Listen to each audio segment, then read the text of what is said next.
Hi Ed, it's Gareth here from JBT. This is the sort of handover video to walk you around the Avon. So when you do put it in the water, it should give you an idea of what you need to do. Here she is today, all cleaned, ready to go, all placed on the trailer. Light board on. We'll make sure she's strapped down just in the next little while for your collection tomorrow. As you can see, right, so all of these bits and bobs, what we have is the forward cushion here. Underneath this forward cushion is the anchor locker, and in there is the anchor warp and line.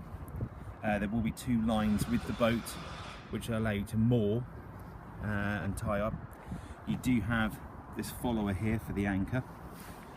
All of the cleats are these special pop-up ones, so basically you either pull them up like this one,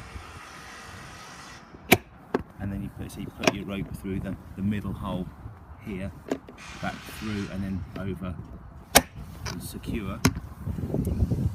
Speaking of those other cleats, you do have these ones. So this one here, push this button, drop the cleat, raise the cleat, push it down, and to clip it back into place.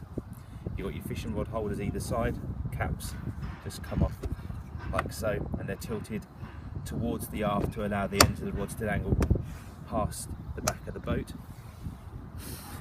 These things are lifting eyes. There are strong points on the boat also, so you can put some towing line through it. They would be a little more difficult to take off, so it would probably be easier to tow through these ones with a bridle. Okay, but you have the 4 lifting points. There's 2 on the back edges of the boat here and here, and you have the 2 lower points there and there. Also, procedures to getting the boat ready for use are the bungs. Now the bungs are to be secured in place absolutely imperatively before you put it into the water. Okay, make sure that you do have them available. Put them into the boat by just literally turning them until they secure. Also, there's an O-ring on the top of the bung, which just make sure it's in place prior to screwing in. These are solely to allow the water to drain back out of the boat when you take it back out of the water. So literally once you pulled it back out on the slipway, you can undo that bung and this one. These are the 2 furthest points after the boat, so they allow the water to come back out of the boat if you were to take in any water once you're using it. Best thing to do is just to leave them loosely in the hull, but if they do have a tendency to fall out when you're going down the road, so take them out and put them onto the key ring or somewhere you know you're going to be able to find them again. And obviously must make sure that they're in place prior to putting the boat into the water. Just back here, this is the tilt mechanism of the motor, the hydraulic ram which lifts the engine in and out of the water and use. This tilt bar here is a item that stops the unit going back too far into the bracket itself. When you're towing, you've got this item here, which is the travel bracket. You rotate that round and rotate it out of the way when you're not using it. But when you're towing tomorrow, we'll just rotate it back into place, trim it down so it sticks that all the way to the engine onto this bracket instead of putting it all the inertia and parting onto the ram here. So just use that travel bracket for when you're towing.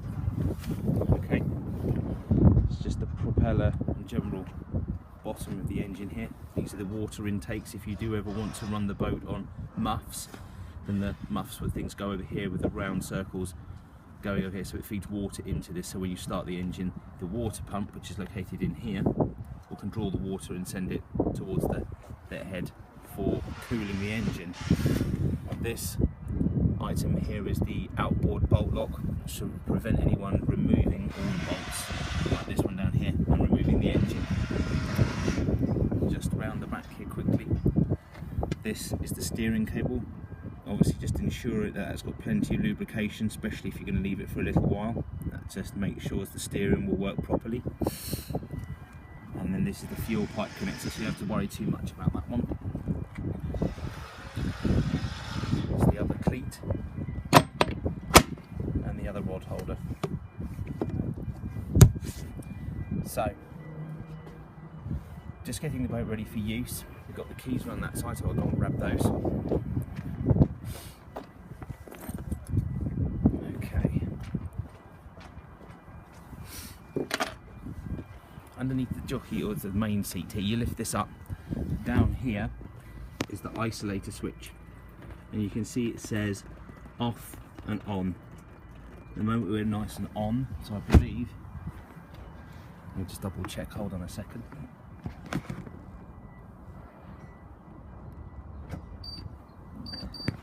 So I've just switched that on, sorry for putting that down a second. And now we've got the power on. You can tell because that digital screen's come alive. Also the button that's on here, the trim button, which you would have found on your PB2 with the other boats you'd have used. Where was it? Here. It's the trim button. That will work and operate the engine. Now I've obviously just trimmed that back into the bracket. So take the travel lock off. Trim the engine down.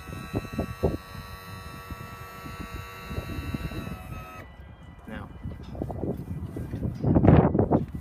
on the side of the engine at the back here, there's an alternative switch which allows you to trim the engine up and down.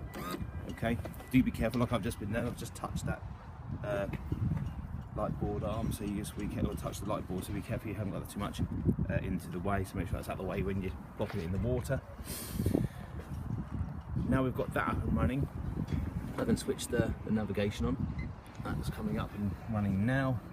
To get the engine started, bear with me a minute.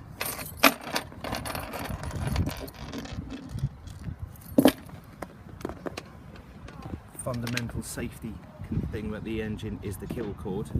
That locates into the red device at the bottom of the switch here. So I push that into place that it clicks. That's into place. I'll put that over onto the seat. And the engine key goes into there. Okay. Now, you've got a neutral lock, so it will not allow the boat to be put into any gear forward or reverse without the depression of this lever underneath. You've also got a fast idle bar, so for choking the engine, which you need to do is hold that up, but it says here choke starter, so you push that up, and turn the key. And once you've actually got an engine running, you must leave the engine running. Once you've got it running, you let the bar back a bit, leave it running for a good minute, at least 1 minute, just on the fast idle. It'll be running nice and fairly fast, but once you've left it running for 1 minute, you bring this bar down. If this bar is up, it will not allow you to select gears, okay? So you must have that down. But hey, as I say, you must let it run for 1 minute. It's a 3-cylinder engine. It's notoriously a little, no, so it's not, it is a 4-cylinder engine, but it is notoriously a little bit more difficult to get these engines running consistently if they're not warm. So say 1 minute warm up, drop your fast idle, that'll allow you to select your gears, and then it's just standard use. You've got all your switch gears here which will do things like your lights and everything else. This one, the anchor light's a bit special. If I push that, the anchor light will, or the steaming light will pop up, or electrically. There we go. And then you basically push the button, it'll come back down after a while, and it will locate into that. There's plenty of grease on that because obviously it's quite a hostile environment. It's well worth giving that greased. You've got the other lights which are for the front ones, which are these ones here for navigation. Okay, I'll make sure they're all turned off. You've also got the gauges here, so when you're starting you've got your rev counter, you've got your fuel, and you've got your trim. So you keep an eye on your trim. So once I trim the engine up with the ignition on, that will actually give you your trim state. Okay.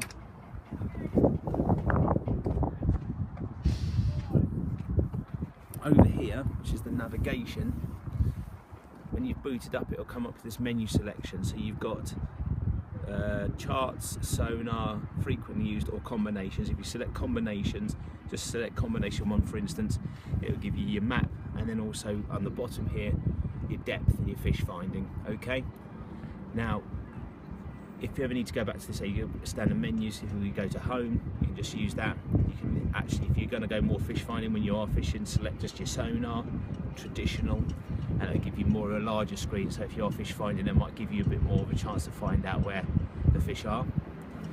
Back to home, switching the unit off, you hold that off there, and then there's a catch when you're leaving the boat here. Remove the unit from the bracket. Hold on a second. There you go. I'll do it to one-handed, two-handed, hold on. Yes, you push it down. I was putting it up, you push it down and it'll remove. And then you've got these two connectors that are left. One's for the transducer and one's for the power. Once you leave it, you put the little rubber caps that are swinging down behind it back over those connectors to protect them from any water, anything else like that. And then likewise you remove those once you put it back in. That leaves you the complete unit separated from the boat. You can go and put that in your box. This all folds up to create the seat. There's a bar underneath it, you just clicks into place. You just need to use your fingers to lift and put it back down. These are cup holders, so they come down like that, come out like that. They are quite flimsy, so do be careful, but they're all there. Now we've actually stopped using the boat say, we will trim the engine back up to where we need it to be. Put the travel catch down, trim back onto the travel catch, there we go. We'll come back round, we'll remove the keys, take the kill cord out, keep that safe, and we'll lift the seat and turn the isolators off. And then in here, just so your information, you've got a pair of oars, an old scuba mask, which I think I'll probably get rid of, a new anchor, and the muffs, if you did want to do that cleaning out of the engine periodically when the hose pipe at home. And then that will fold back down. We'll put the catch back over there. Okay. Now I hope all that helps. Rest assured, if there's any other questions, oh by the way, just quickly, that is the full cover and that will be on the boat when you arrive. So if there's any other questions you have, then don't hesitate to give us a shout. You've got my email, you've got the number. I hope you really enjoy it because it's a cracking boat.